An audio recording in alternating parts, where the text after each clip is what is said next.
Take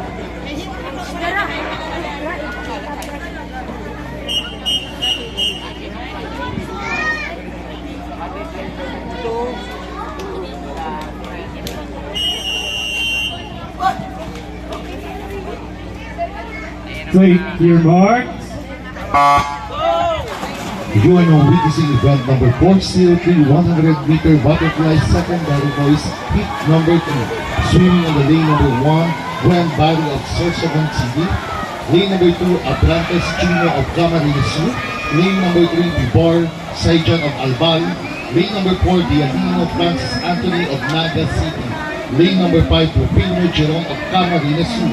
Lane number 6, Buere John Henry of Legazpi City. Lane number 7, Antipino Bon of Naga City. And lane number 8, Maiwa Elmer Chan of Ilgas City. Swimmers, good luck!